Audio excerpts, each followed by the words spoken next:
We're in Hebrews chapter 11. We're not going to spend a whole lot of time there today, but we're in Hebrews chapter 11, verse 30. And I think so we've been looking at all of these different people. The we're looking at the Hall of Faith and all of these different incidences that happen in the Old Testament and their faith. And I think we're at the last one. I haven't decided about verse 32. The author says there's not enough time to talk about, and then they just have a giant list of people. And I don't know if we're going to go through that giant list of people right now. In my mind, I'm thinking no, we're just going to mention it and move on. But we'll see. But we're today in verse 30, which talks about one more incident that happens, one more event, and so we're going to look at that. And part of this is uh, I love this whole thing that happens here with Jericho. We're going to talk about Jericho. I love what happens there. He's Let's just read the passage and we'll get started because there's some fun stuff that happens there. Tim, would you mind reading chapter 11, verse 30 and 31? By faith, the walls of Jericho fell down, and after the Israelites had marched around them for 7 days, by faith, the prostitute Rahab did not perish along with those who were disobedient after she had welcomed the spies in peace. All right. So we're looking at the faith of two particular groups. We're looking at the faith of the Israelites as they march around the city, and we're looking at the faith of Rahab the spy. I'm sorry, not Rahab the spy. What does it call her? Just Harlot. Rahab. Oh, the harlot. Yeah, Rahab the harlot, as she's. How would you like that as a name forever known in the Bible? But that's how she's known. Um, Not that she won't have a great place, uh, in heaven, but that's how she's known here.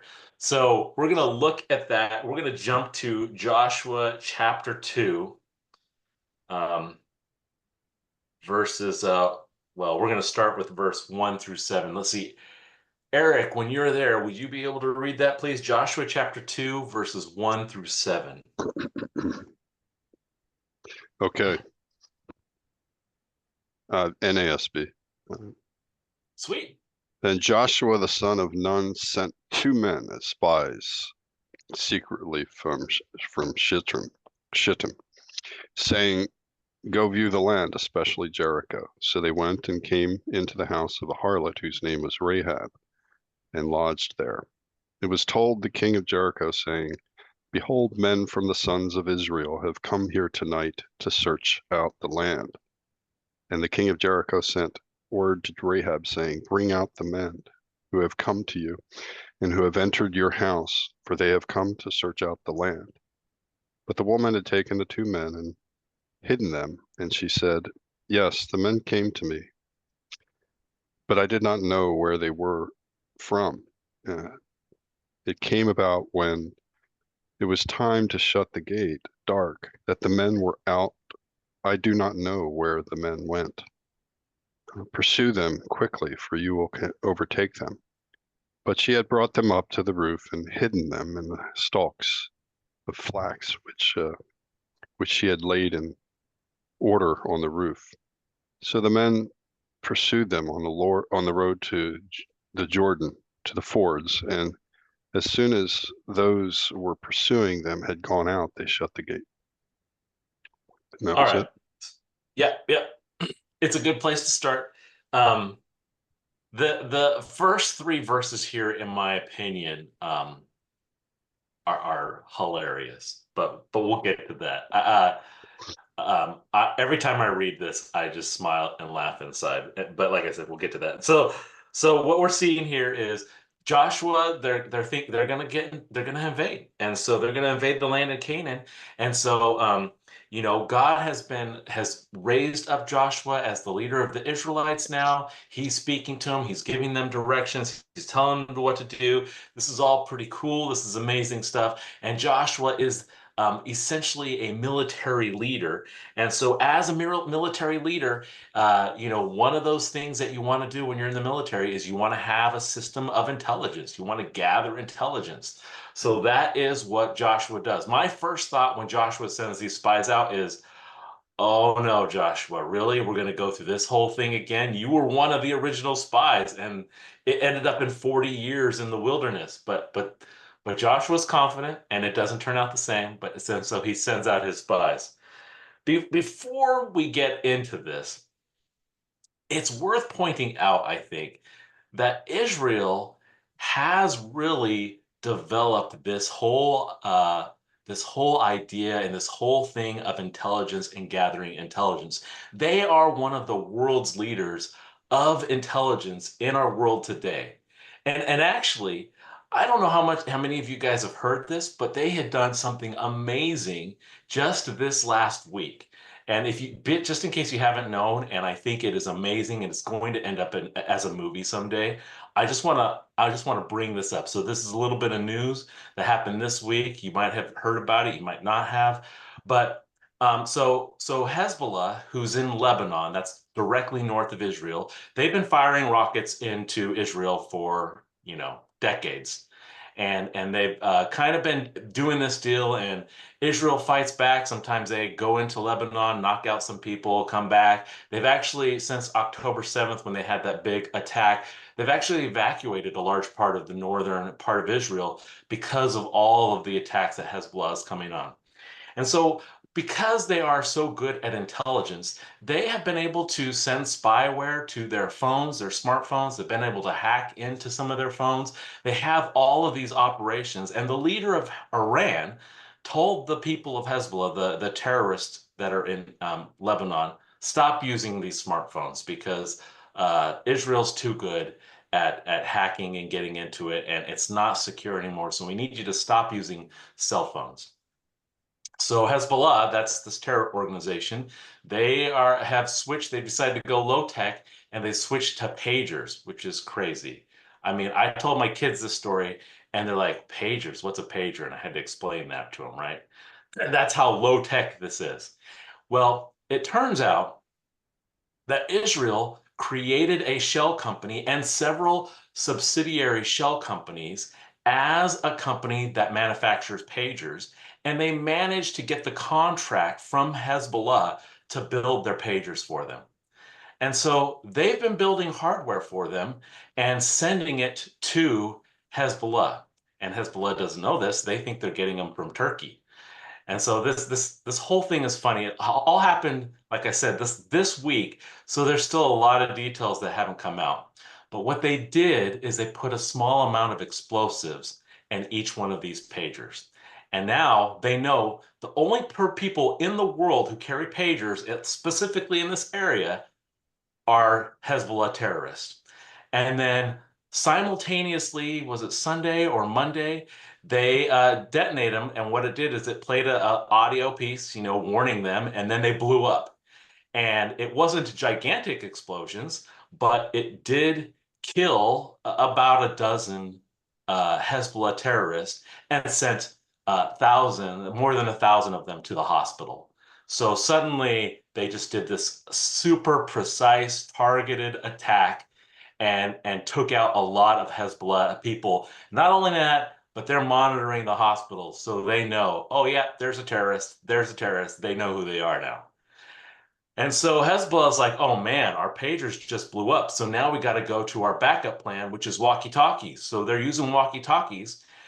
And the next day, it turns out that Israel was also building their walkie-talkies. And so those blew up the next day. And so now there's dozens of them dead and thousands of them injured, all because of this intelligence agency, because of Mossad that Israel has developed. It's a pretty amazing thing that they have done. I don't know if any of you have any comments, but there's a reason for this. Do you guys have any thoughts or comments about this? Well, it's the start of a whole different type of warfare. And if they can do it to Israel, well, other countries are going to develop the same technology. And who's to say they're not going to plant it in our cell phones? No, they're not cell phones. They're pagers. Well, okay, but they did walkie-talkies, they did pagers. Who's to say they can't do it to cell phones too? They're getting bigger and bigger. Yeah, You maybe. get Yeah. you get that cell phone hot enough, and I'm sure John, you gonna know some kind of program you could send. Oh And man, then I make it work on a blow up program on that you. heats up my phone. That's crazy. Yeah. It's just gonna get just waiting for Skynet. It's all right. All part of God's plan, man. Yeah, just So make me one that will warn me of when the second coming's coming. I just want one that sounds up. when you the only have a second blink of an coming's eye coming. to prepare for that. So good luck. So, anyways, the point was here that Israel has really developed this intelligence agency. They have Mossad. They are world leaders in this. They've just shown an example of that recently. But if we look back here in Joshua, this to me is hilarious because look at what happens in verse 1. Joshua says, I'm going to send these guys to spy secretly and especially go to Jericho. And then what do we see in verse 2? In verse 2, it says, and it was told to the king of Jericho, behold, these men have come from the children of Israel over here. So complete and total failure, right? If this is their first, this might not be their first because they tried to send out spies before. If this is their second intelligence attempt, it's a complete failure because they don't manage to be secret at all. They get into the city and the king knows. And then if you look at verse 3, it says, so the king of Jericho sent to Rahab saying, bring up the men who have come to you. So not only does he know they went into Jericho to spy out, he knows exactly where they went. So this whole thing where Joshua says, go spy secretly, I don't know how they failed so badly, but they did, right? Because not only are they secret, the king not only knows that they've come into the land, the king knows actually exactly where they've gone. So in my mind, this is funny. This is hilarious. This is like, okay, if I was Joshua, I'd be like, okay, next time I'm sending out spies, I'm not sending out those two guys because they don't know how to do it. But I don't know. What do you guys think about this? I like in your amplifying it, it amplifies Rahab's response. It Yeah, sets a good stage, even better stage. That she Yes. really put herself in the middle of it and stood. all right. Let's move on. So here we have this is all set up. Again, they're gonna invade. He's doing this intelligence thing, and granted, he does get some good intelligence. It does not go the way Joshua plans, but it definitely goes the way God plans. So it's still a win, right? If you're doing something and it goes according to God's plan and you're in his plan, it's a win. You got to take it as a win, even if it's not going exactly how you expect. So let's move on and let's read verses 8 through 13. And let's see, Michael, are you up for reading? Yeah. Verses 8 through 13, please. 8 through 13. Before the spies lay down for the night, she went up on the roof and said to them, I know that the Lord has given you this land, and that a great fear of you has fallen on us, so that all who live in this country are melting in fear because of you. We have heard how the Lord dried up the water of the Red Sea for you when you came out of Egypt, and what you did in Sihon and Og, the two kings of the Amorites east of the Jordan, whom you completely destroyed. When we heard of it, our hearts melted in fear, and everyone's courage failed because of you. For the Lord your God is God in heaven above and on the earth below. Now then, please swear to me by the Lord that you will show kindness to my family, because I have shown kindness to you. Give me a sure sign that you will spare the lives of my father and mother, my brother and sisters, and all who belong to them, and that you will save us from death. All right. So here is something incredible that happens here with Rahab and this interaction between her and the spies. And it I love how she starts talking to them and she says, in verse 9. She says, I know that the Lord has given you this land, and that the terror of you has fallen on us, and that all the inhabitants of the land are faint-hearted before you. And then check out verse 10. It says, for we have heard how the Lord dried up the water of the Red Sea for when you came out of Egypt, and what you did to the kings. And then I'm going to skip to verse 11, and it says, and so as soon as we heard these things, our hearts melted. And the point that's really cool here is she's not the only one in the city of Jericho that knows what's going on, right? Everybody in Jericho knows what's going on. They know that the God of the Israelites is taking care of them. They know that the God of the Israelites has given the Israelites the land. And so they recognize that. And I love too in verse what is that 11? She says, "For the Lord your God," and that Lord, that's Yahweh. She knows who their God is. It's Yahweh, and I love this whole aspect of it. And again, this drives home the point that you can know who God is and still not put your trust in him. You can know he's the God of a people. You can know that he's got power, that he's real and he's living, and still not trust him. And we know that because that's where Jericho is. They know who God is. They know what's going on, but they're still not following him. They still haven't changed. They haven't repented. They haven't turned. They haven't done anything. But Rahab here, she gets this opportunity. And so what is she doing? She's like, please show me kindness. And if you want to boil this down, what she's asking for is save us. Please, please don't destroy us like you're going to do everybody else when you take this land. And here is that step of faith that she's doing. She's asking for salvation. And what's really incredible about all of this is she knows who God is, but does she actually know God? Does she know about him? It's unclear how much she actually knows about who Yahweh is. Because if you remember, Yahweh revealed himself to the Israelites, to the Jews. He hasn't revealed himself in the same manner to the rest of the world. So for Rahab, this is a foreign God. And I love this aspect of it. How much does she know about him? I don't know. She knows that there are lots of other gods that people follow. She knows that there are lots of ways that you can worship and serve and show your provide offerings to your God. Does she know how to do that with Yahweh? I suspect she really doesn't. She knows who he is. She's heard of the stories, but she doesn't really know who Yahweh is. And so her step of faith here is, I don't know a ton about who Yahweh is, except that he's real and he's alive and he's given you this land. Please save me. And that is what that's her faith, right? That's what it's coming down to is I know he's real and I want him to save me. And that's an incredible, incredible thing that happens here with Rahab. I'm going to take a moment to grab a drink. So if anybody has any comments, it's a good time.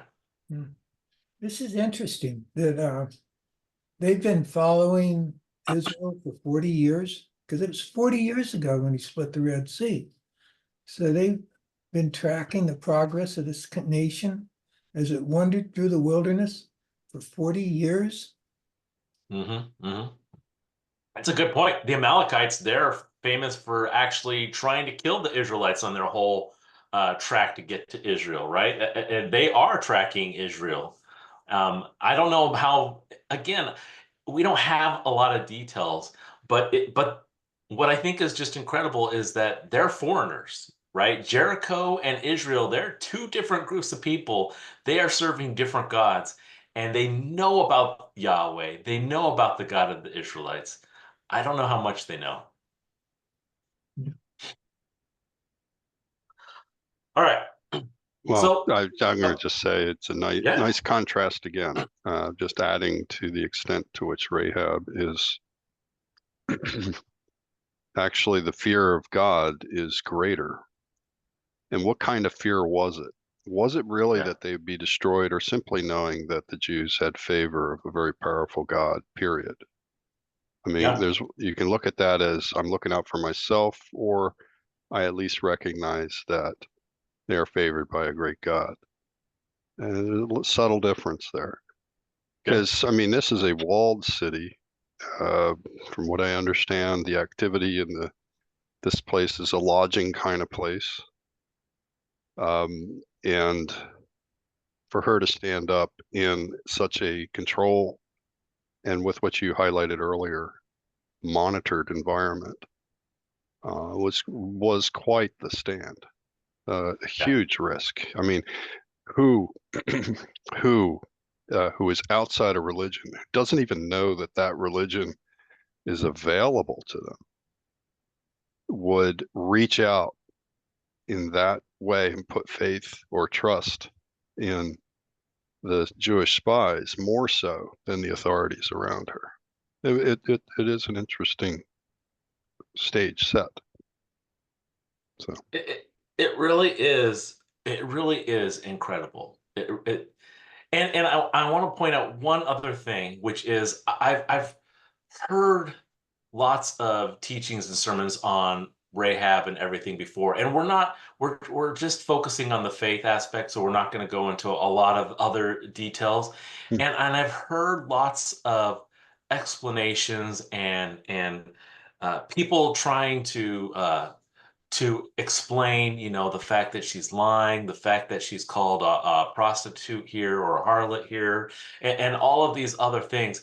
But I think it's missing a key point, which is she's not Jewish. She's mhm. in this culture that's completely foreign from the Jewish culture. So these activities that she has, she's engaged in what she knows. She's engaged in the culture that she has. And this whole other thing is a completely different culture. That culture is wrong, and there's a lot of aspects of it, and she may be wrapped up in all of that. But all of that just points out the strength of her faith here because she's going out on a limb for something completely different, something completely foreign. She's like, I'm going to put my trust in this God, which our culture, our city of Jericho doesn't follow him at all. We don't really know except for all of the amazing things that he's done that's made it to our ears. So it's a pretty incredible thing. And one thing that would be amplified is her faith was so much greater than so many of the people, Yeah. the Jewish people. Hey, John, are you gonna get to James 2? So I didn't I know. wasn't planning on it. You want to So bring it James, up? well, just James 2 talks about Rahab and her faith, and it says the working out of her faith was in both the receiving and the sending of the spies. So it wasn't just that, which to me may imply that their coming to her was not was known. It wasn't a surprise that they ended up at that house, because it raises the question, how out of the whole city did they end up at a prostitute's house? Sure, Right. sure. So, and of course, scripture only gives us what they want us to know. So this is a lot of just speculation, but you have to ask the question, why would two Israelites go to a prostitute house, right? Where Yeah. everybody knows who that house is, except for if God had previously also spoken to her, saying these two men are coming to you, please receive them. Because like I said, the working out of her faith was both in the receiving and the sending. So Yeah. it just strikes a lot of questions, raises a lot of questions of probabilities of how that actually came about, them ending up at that house. So, and the knowledge of them being there was a testing of her faith, right? Yeah. Oh no, the king knows, right? The kings are sending people. Oh, and she can either crumble or she can hold on to God's word as a promise and believe in him and trust in him versus her own well-being. So anyway, just some speculation there based on some scripture. So No, Yeah, sure. it's all good points. And unfortunately, we don't know a lot of the details. Why did they end up there? Was this part of their plan of being secret? Was this, they're like, well, if we're Israelites, nobody's going to think we're there. Or was it just, they're looking for lodging and this is where they end? There's a lot of questions that I have as well. and I the feel like question, Sean was, oh, go why'd they ahead. go anyway? I mean, God already told them they're giving them the land. Why do they go anyway, Right. That right? was my first thought. Like, Joshua, what are you doing? Except for Rahab, because Rahab it gives birth to Boaz, and of course Rahab's in the lineage of Jesus, so she was an important piece in God's It's plan down his the plan. road. So It is. It's incredible. Which passage are you referring to? James 2:24 and 25 is where he talks about Rahab's faith being worked out in the, and then of course Matthew 1:5, she is in the lineage, she fathers Boaz with Salman or something like that. You mind if I read James 2? Go for it. Oh, I picked the wrong version. Yeah, my print's too small for this morning. You see that a man is justified by works and not by faith alone. In the same way, was not Rahab the harlot also justified by works when she received the messengers and sent them out by another way? For just as the body without the spirit is dead, so also faith without works is dead. And I think that goes along with what one of the aspects of what we're pointing out here, which is just knowing who God is not faith, right? If you just, the people of the town of Jericho, they know, they've heard all of these things. They know who God is, but it's Rahab who actually does something and hides them. The other ones are actually on the other side. They're trying to capture them. And you can see by their works what they're trying to do, where their trust is. And I think I love this whole thing that you just brought up as you read that, Eric and Jason, which is when we say that our faith is justified by our works show where our faith really is, right? They show if we're really trusting in ourselves or if we're trusting in the Lord. I have another idea to just throw that out there. All right. We only get a little snippet of how this all went out with Rahab and the spies.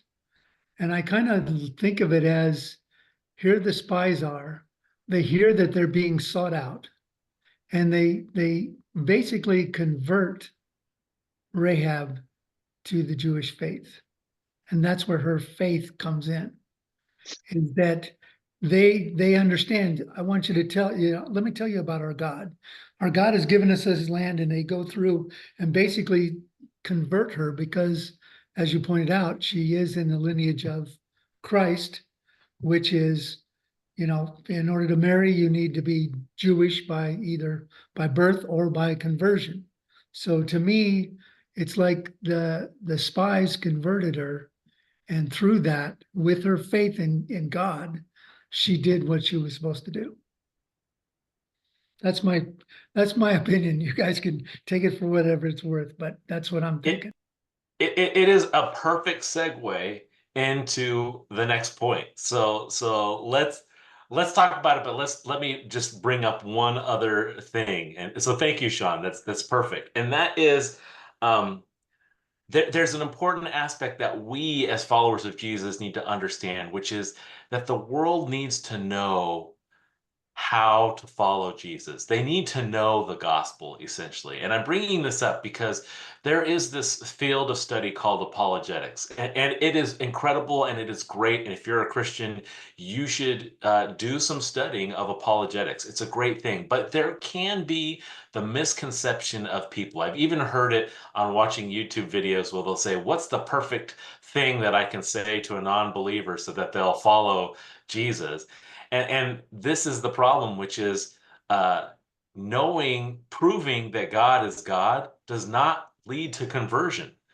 That's not the issue. The issue is we need forgiveness of our sins. We need to know that.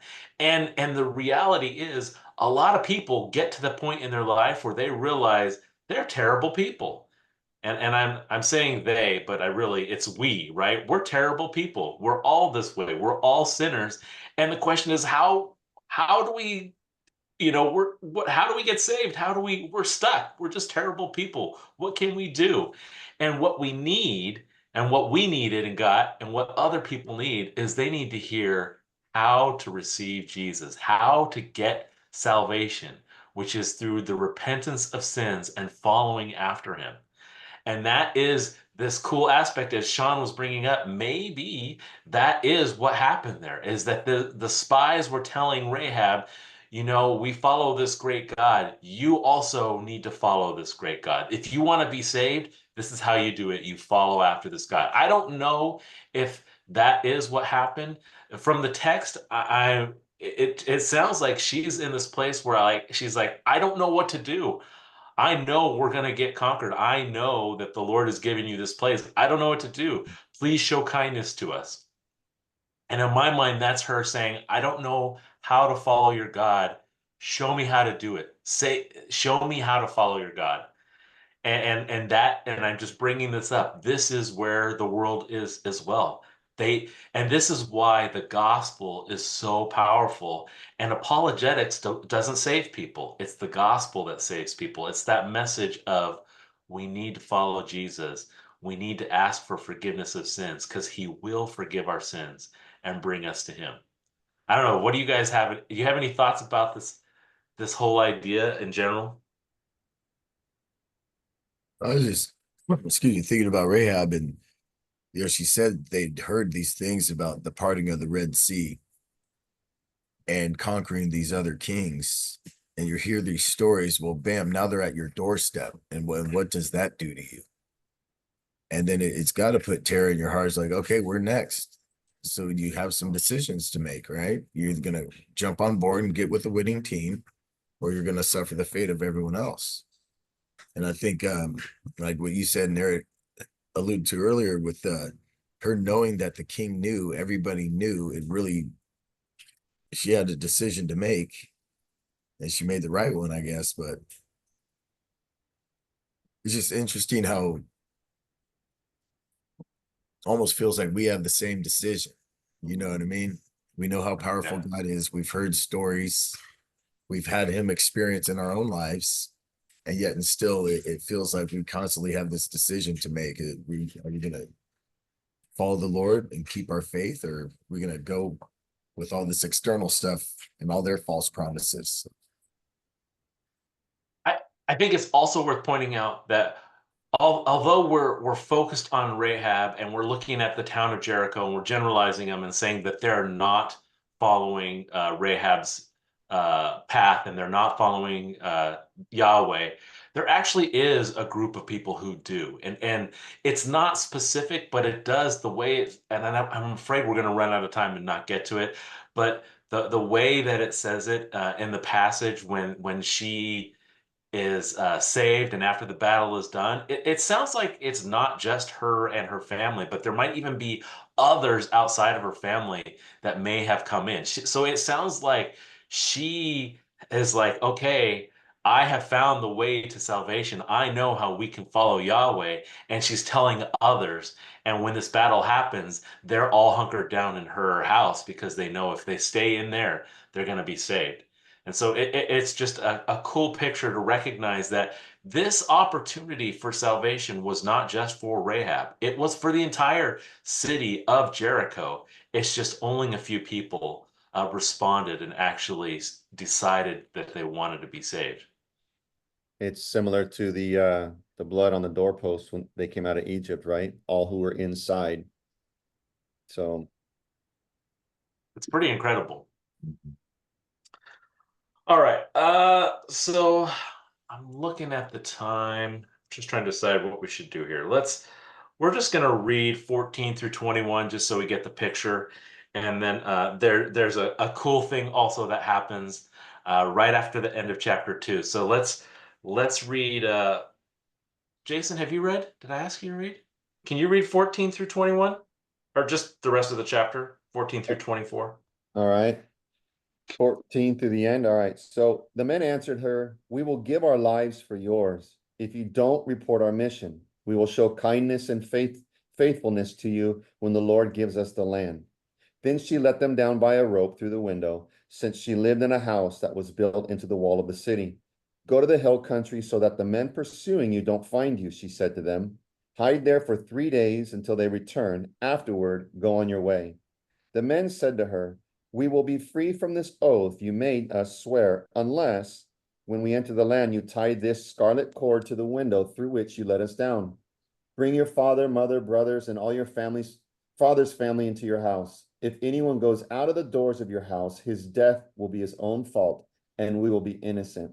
But if anyone with you in the house should be harmed, his death will be our fault. And if you report our mission, we are free from the oath you made us swear. Let it be as you say, she replied, and then she sent them away. After they had gone, she tied the scarlet cord to the window. So the two men went into the hill country and stayed there 3 days until the pursuers had returned.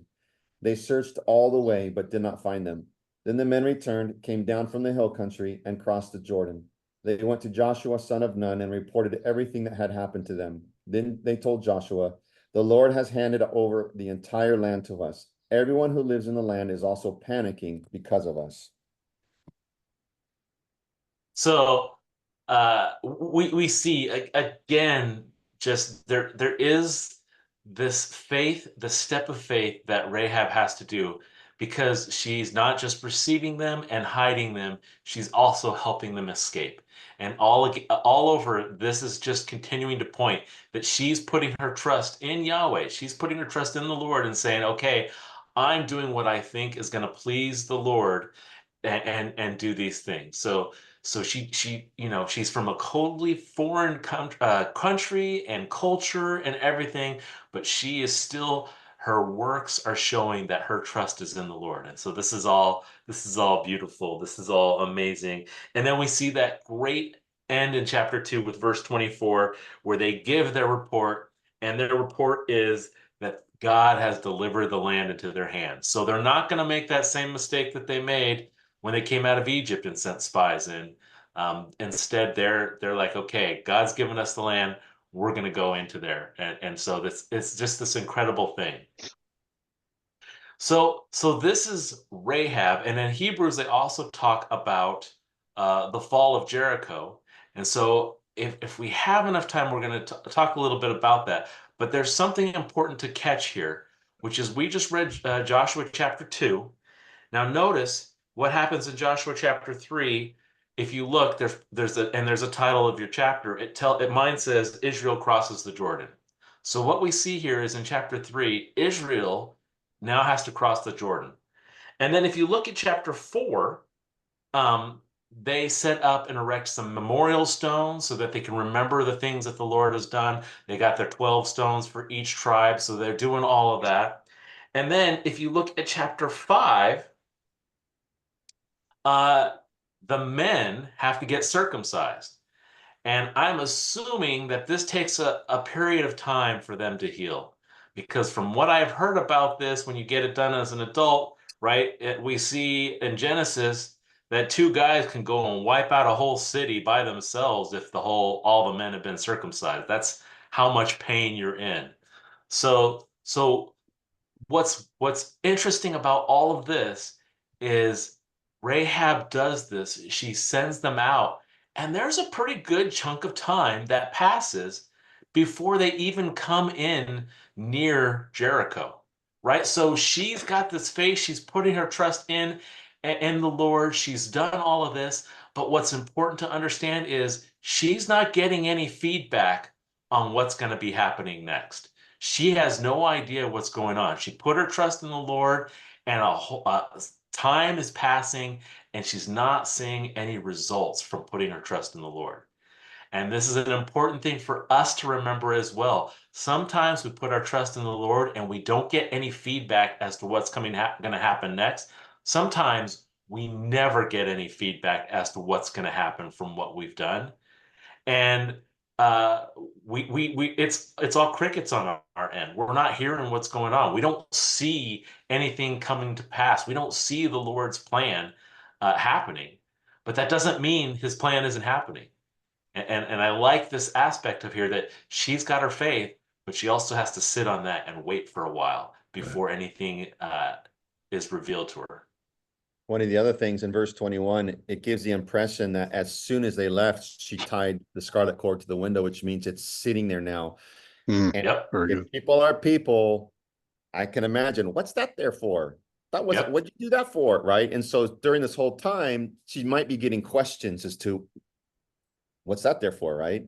Yeah. So, which would be again something that she would have to safeguard and hold and trust and have faith in.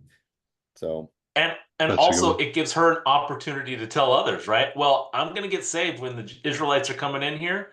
If you want to get saved too, come hang out with me in my room when they come fight against us. And that's a lot of risk, Yeah. given how much was known. To me, it's the gathering of the people under her roof or purview that demonstrated the faith tremendously. Here, but until she does that, she sort of she wins either way. She can't lose. But Yeah. once she starts gathering the people and putting the red ribbon, I like that. That's actually first and foremost. There is this is where I stand. Yeah. And I put my confidence in a victory that I expect to happen. And also Joshua is expressing a confidence in victory.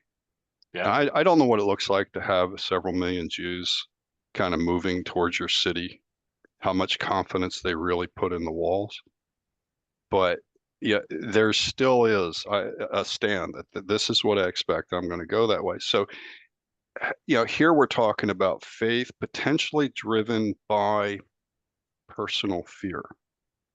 Don't know how much is fear in God, but with Rahab, she's expressing it. It is your God that gives you the favor, and that is what fear is, not necessarily the numbers. So in today's time, as we share the gospel, we don't have that equivalent here and now, the demonstrative presence of God enacting his, guiding his people, unless we proclaim it.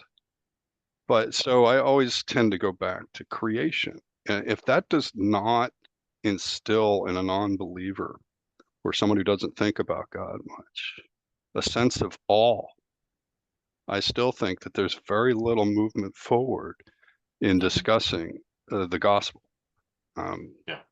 You have to feel the awesomeness of God somewhere to make you turn that way, I think. So I'm actually coming off of sharing a little bit yesterday in a physical therapy session. Carry my Bible, every physical Bible everywhere. And after about 15 sessions, he finally asked, how do you read it? So a very brief discussion, but it started with creation. So there's this aspect of the gospel too that we can't neglect or forget, which is that we're all sinners and that we're all separated from God. And that in itself can provide the motivation, as you're talking about this fear as a motivation for Rahab. This is what can provide the motivation for a lot of people, right? This is our greatest need. And a lot of people won't recognize that. They'll reject that outright. And how can they move forward if they don't recognize that their greatest need is their sin and their separation from God? But what also happens is there's plenty of people who do recognize the sin is hurting their lives. It is harming them, and they're stuck and they're slaves to it, and they know it. And this is, again, I mentioned it, this is the power of the gospel.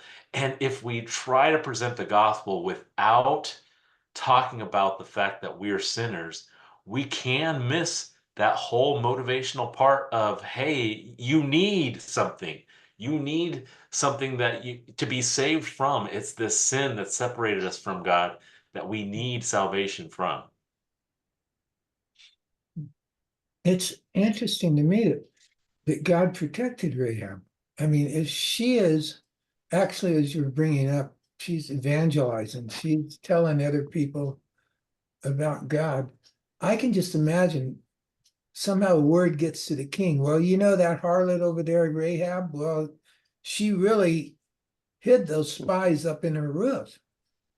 And the king wouldn't be real happy about that. And I'm sure he'd have Rahab's head, but there is a protector over this guy. There is a God who keeping her Yeah. safe. Yeah. Well, we're getting close to the end of time, and at least let's read chapter 6, verses 1 through 5, because this is also incredible. I'll just read it. We're in Joshua chapter 6, verse 1 through 5. It says, "Now Jericho was securely shut up because of the children of Israel. None went out and none came in. And the Lord said to Joshua, 'See, I have given Jericho into your hand, its kings and the mighty men of valor. You shall march around the city, all of you men of war. You shall go around the city once. This you shall do 6 days. And 7 priests shall bear 7 trumpets of ram's horns before the ark. But the 7th day you shall march around the city 7 times, and the priests shall blow the trumpets. It shall come to pass that when you make a long blast with the ram's horn, and when you hear the sound of the trumpet, that all the people shall shout with a great shout. Then the wall of the city will fall down flat, and the people shall go up, every man straight before him.'" And I want to bring this up because if we were doing a kids Bible study on this whole passage here, right, we would go into all of the details of circling the city and all of that. And then when they blow the trumpets the 7th time and they shout and the walls fall down, that's pretty much the end of the story. And the reason I want to bring this up is because this is showing the faith of the children of Israel and of Joshua, God's plan here. And I love his plan. His plan is, okay, Joshua, here's the city and it's walled up. You can't get in, but I'm going to give it to you. And here's how you do it. And I love his plan. You're just going to walk around it 6 days. And then on the 7th day, you're going to walk around it 7 times and you're going to make a lot of noise. And then the walls are going to fall out down. And then here's the important part. And then you go in and you capture the city.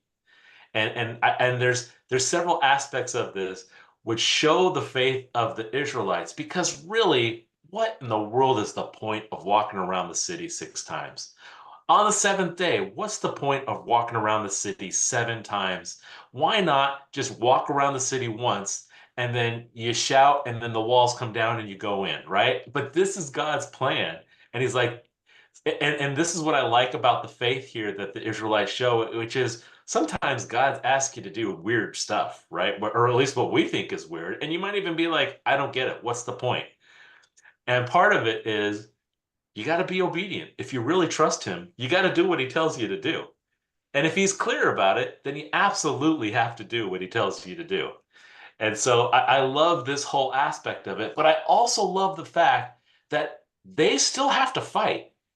Right? It's not just a done deal where they walk around the city, they yell, the walls fall down, everybody who's a bad guy miraculously dies and everything's done.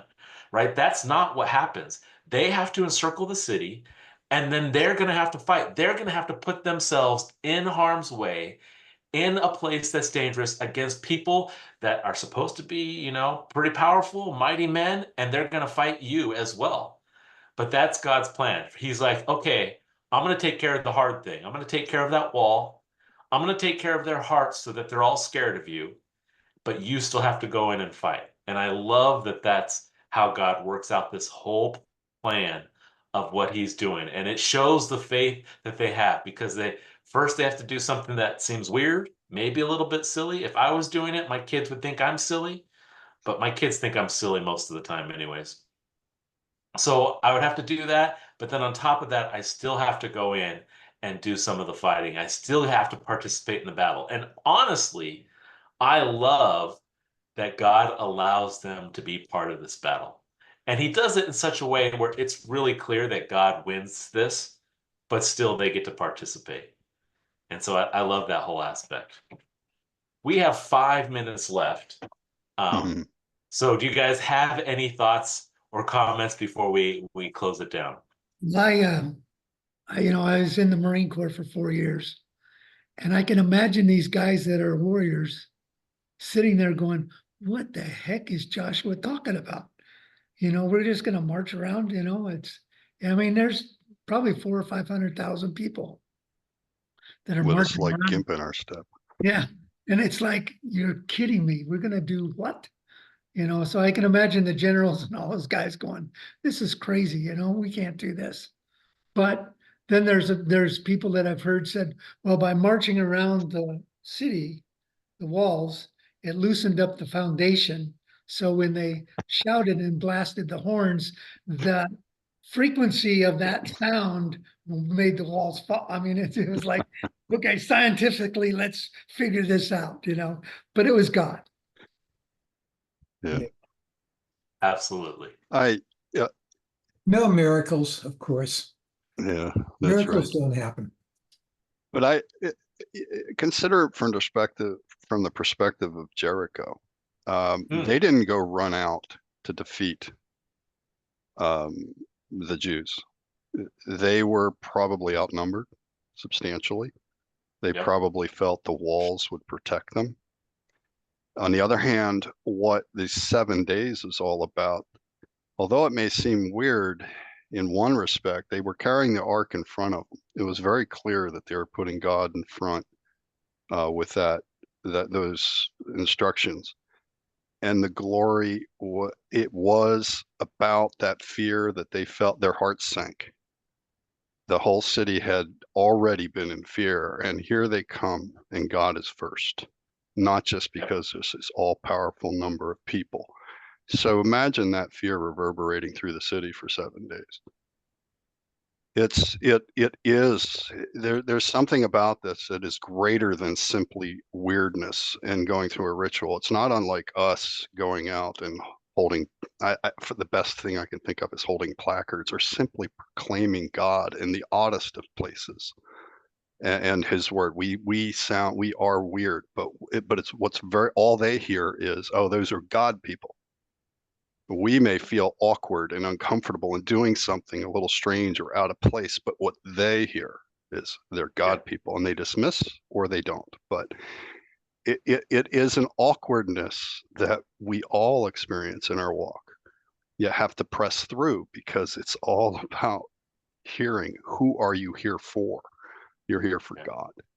And then, because the victory, even a defeat, were nothing compared to the faith that was being put in God in the ears and the people who heard about it. Yeah, I mean, just my take. I agree with you 100%. But hindsight is also 2020, right? So we can look back at this and we can see some of the purpose for what God is doing. Do they actually see that? I don't know. And I think that's the point, is sometimes we have to do what God asks us to do and we don't see the point. And yet there is a point because God has a plan. And I think one of the cool things that happens here is the Jericho's expecting siege warfare, right? They've got the walls. They figure we're going to close them up. We're going to stay safe. And you guys are going to have to build your siege mounds and you're going to have to do all of this stuff to get into the city. And here's God's plan. It's like, no, I'm not going to do that. I'm going to just make the walls come down. And I imagine from their perspective, as you mentioned, the 6 days, maybe they're getting a little worried. They're like, I don't know what this is. I've never seen this type of warfare before. And then on the 7th day, when the walls fall, they're probably terrified. And I think that's an amazing thing because they've given up the battle before the battle even starts. Before the Israelites jump in to fight them, they've already given up. They're like, I don't understand what's happening. And it's an amazing way that God did that. But I don't know if the people of Jericho understood that until maybe after. I'm sorry, if the Israelites understood that until after it happened. It's pretty interesting.